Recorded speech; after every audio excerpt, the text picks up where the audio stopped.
Okay, I saw a question on Reddit, how to put the background inside the box without losing quality. Thanks. Seems like a simple task, but for a new After Effects editor, this could be something that's intimidating or just not intuitive. So let's take a look at this and see how we can do it.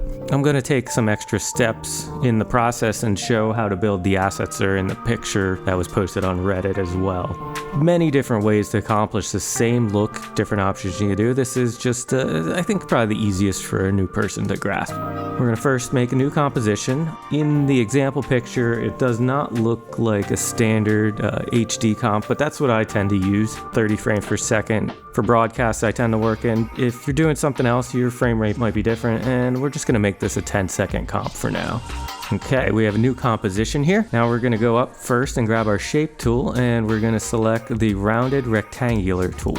I double click on it usually, and it just makes it the comp size. Again, it's just comfort for me. That way I know I have the dimensions 1920 by 1080. And then you can adjust from here down to whatever size you're looking for. I'm just trying to mimic the picture on Reddit.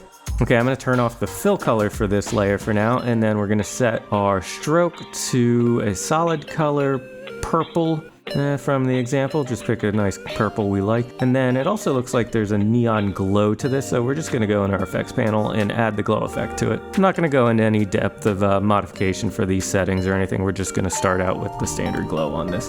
Then next what I'm going to do is I'm going to actually just create a solid. You could do this with another shape layer or even the same shape layer, but just to simplify what we're doing here, we're going to just make a solid. We're going to make it the purple color.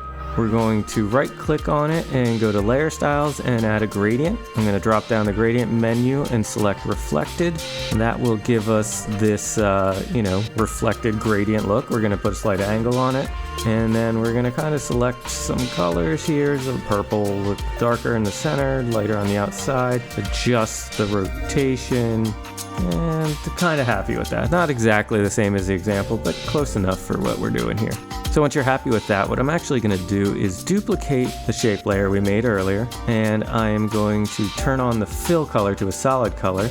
And you can change the color here if you really want, but what we're going to do next, the color will be irrelevant. So then you want to go to, and if it's not showing, there's a toggle switch here at the bottom. You can hit the toggle to the matte layers, and then you're going to want to go to track matte, drop that down, and you can either select the layer you want to use as the matte. In this case, it would be what we labeled matte. Or you can grab this little pick whip here and drag it to the layer. And what that's going to do is only allow that solid we put the gradient on to be shown where that shape layer that we labeled matte is.